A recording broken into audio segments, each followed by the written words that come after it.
이번 시간은 2020년 건축산업기사 필기인데요. 제1회도 아니고 제2회도 아니고 제1회와 2회가 통합으로 실시된 이 코로나 때문에 전 세계가 난리였었죠. 그래서 1회가 시행이 되지 않았고 2회에 한꺼번에 1, 2회를 동시에 실행했던 1, 2회 기출문제 풀이를 해볼 텐데요.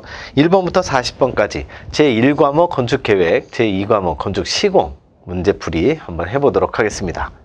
먼저 건축계획 1번 문제입니다. 고층 사무소 건축에서 층고를 낮게 잡는 이유와 거리가 먼 것. 층고를 낮게 잡으면 어떻게 되느냐면 정해진 높이에서 우리가 항상 건축물의 높이 제한이 있습니다. 높이는 이 정도 한도를 올라갈 수 없게 돼 있는데 층고를 낮게 한 층당 높이를 낮게 잡으면 여러 개 층이 들어갈 수 있겠죠. 그렇게 되면 4번 에스컬레이터에 이 왕복 시간을 단축한다? 왕복 시간을 단축함으로써 서비스의 효율을 높입니다. 근데 층고를 낮추게 되면 많은 층수가 더 확보되기 때문에 여기에서 정지 층수 및 왕복 시간이 오히려 증가가 되게 됩니다. 왜냐하면 이게 기본적으로 올라가고 내려가는 거에 대한 그 층수 자체가 증가를 하게 되죠. 그래서 그거를 층고를 낮추게 되면 층수가 더 올라간다. 그거를 잘 알아두시기 바라고, 층고를 낮게 하는 이유, 요거를 오히려 공부하시는 게 더 좋겠죠. 이렇게 보시면 될 것 같고, 2번 갑니다. 숑바르 드로보의 주거 면적 중에 병리는 병파리죠. 병파리를 잘 기억을 하시고, 병파리에다가 2배 하면 표준 16, 여기다가 2를 빼면 1개 14, 이렇게 순서로 암기하시면 될 것 같습니다. 3번 갑니다. 오피스 랜드스케이프에 관한 설명으로 옳지 않은 것. 3번에 보시면 독립성과 쾌적감에 이점이 있다? 없지요. 독립성과 쾌적감에 이점이 있으려면 벽이 있어야 됩니다. 벽이 있어야 되는데 오피스 랜드스케이프는 벽이 아예 거의 없는 개방식이죠. 그렇기 때문에 독립성이나 쾌적감이 월등하게 떨어지게 된다. 단점입니다. 4번 갑니다. 건축 척도 조정에 관한 설명으로 옳지 않은 것. 4번 보시면 건물의 종류에 따른 계획 모듈의 사용. 이 계획 모듈의 사용으로 자유롭고 창의로운, 여기까지는 좋아요. 계획 모듈을 사용하는 것까지는 좋아요. 1M, 2M, 3M 이런 식으로 모듈이 어떤 건축 용도에 따라서 다 틀리게 할 수는 있습니다. 그러나 자유롭고 창의로운 설계 당연히 용이하지 않죠. 융통성이 없고 창조성이 상실이 되는 우려가 있다. 이런 치명적인 단점이 있다는 거 같이 알아두시기 바랍니다. 5번 가죠.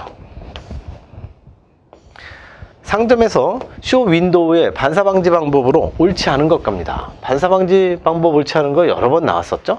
내부의 조도가 있고 외부의 조도가 있는데 항상 내부가 외부보다 더 밝아야 됩니다. 낮게가 아니라 높게 또는 밝게로 반드시 알아두셔야 되고, 항상 이거 같이 나오는 게 학교에 칠판이 책상보다 더 밝게, 이것도 같이 나오니까 참고하시기 바라고. 6번 갑니다. 공동주택 단지 내 건물 배치 계획에서 남북 간 인동간격의 결정과 가장 관계가 적은 거. 남북 간 인동간격에서 건물의 동서 길이, 이건 아무 상관이 없죠. 항상 남북 간 인동간격은 일조하고 관련이 있습니다. 그래서 보시면 일조 시간, 경사도, 그리고 방위가, 이런 게 다 햇빛이 얼마나 많이 드느냐. 동서 길이 전혀 해당이 없죠. 아예 이건 뭐 방화에도 상관이 없고. 7번 갑니다. 타운하우스에 관한 설명으로 옳지 않은 것. 일반적으로 1층은 침실과 서재, 휴식공간, 2층은 거실, 식당, 생활공간. 서로 바뀌었습니다. 이게 어떤 식으로 나오냐면 1층이 침실이고 서재고 뭐 2층이 돼 있는 건 타운하우스의 얘기가 아니죠. 이 테라스하우스 중에 위쪽에서 하향식이죠. 위쪽에서 밑으로 내려오는 경우는 이렇게 될 수 있는데, 어쨌든 이거 완전히 바뀌었습니다. 서로 바뀐 거죠. 1층이 거실하고 식당, 그리고 2층이 휴식공간, 이렇게 돼 있는 게 기본입니다.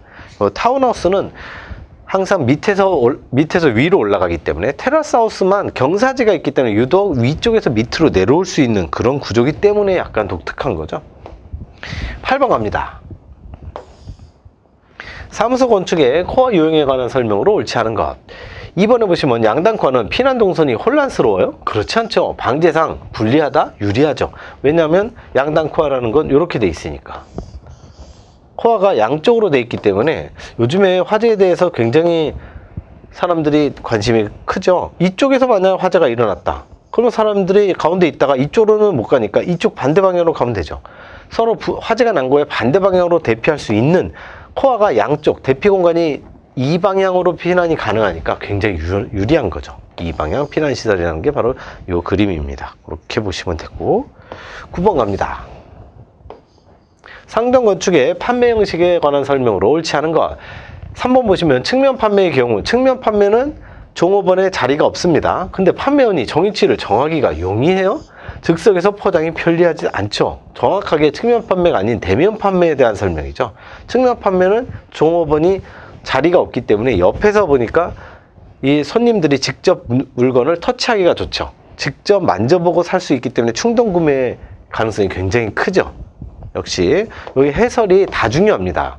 이 해설에 대면 판매와 측면 판매에 관련된 내용들이 전부 있기 때문에 이걸 쫙 공부를 해주시는 게 제일 좋죠.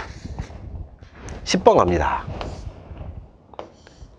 주거 공간을 주 행동에 따라서 개인 공간, 사회 공간, 그리고 노동 공간 세 개로 구분할 때 사회 공간에 속하는 걸 골라주세요. 사회 공간이라는 건 말 그대로 모든 가족 공동원이 공통으로 사용하는 거, 거실이나 식당이죠. 이 엄마, 아빠, 자녀들까지 뭐 4인 가구라고 했을 때 4인 가족이 거실이나 식당에 뭐 사용하지 않는 사람이 없잖아요. 그렇기 때문에 식당이 정답이 되는 거죠. 나머지 개인 공간과 노동 공간은 따로따로 구분해서 알아두시고, 보통 개인 공간과 노동 공간 시험에 잘 나오지 않습니다. 사회 공간만 시험에 나오니까 참고하시면 될 것 같아요. 11번 갑니다. 다이닝 키친에 관한 설명으로 옳은 것. 1번 보시면 대규모 주택에 적합한 유형으로 쾌적한 식당의 구성이 용이하다. 대규모 주택은 이 다이닝 키친을 사용하지 않죠. 이거는 병렬형에 대한 설명이고요. 2번 보시면 싱크대와 식탁의 거리가 멀어지는 관계로 싱크대는 개수대죠. 이 씻는 곳. 개수대와 식탁의 거리가 멀어져서 주부의 동선이 길다는 단점이 있다. 이게 동선이 왜 길어지느냐를 잘 보시면 됩니다. 이게 직선형, 일렬형으로 돼 있으니까 요렇게 부엌이 이런 형태로 돼 있는 거예요. 그러니까 여기서부터 씻는 것부터 식탁까지가 거리가 너무 멀어. 그래서 왔다 갔다 많이 해야 된다는 거죠. 동선이 길다면 일렬형으로, 직선형으로 보시면 됩니다. 3번, 부엌의 일부를 간단한 식탁을 들이거나, 부엌이 영어로 키친, 식탁이 다이닝. 그래서 이게 다이닝이 식탁이고 키친이 부엌인 거죠. 다이닝, 키친 이렇게 되는 겁니다. 부엌 플러스 식탁을 설치하거나 또는 식당과 부엌을 하나로 구성한 거 3번이 바로 다이닝, 키친. 4번, 거실과 식당. 자, 거실이 나오면 거실은 영어로 리빙룸이죠. 그러니까 L이 꼭 들어갑니다. L이 들어가고 방금 식당은 다이닝 했으니까 LD인데 LD 하나만 있는 것이 아니라 보통 거실의 분위기에서 식사 분위기의 연출이 가능하다. 해서 보통 LD형 이렇게 나오는 게 영어로 그대로 연결을 하시면 된다는 거 보시면 되고,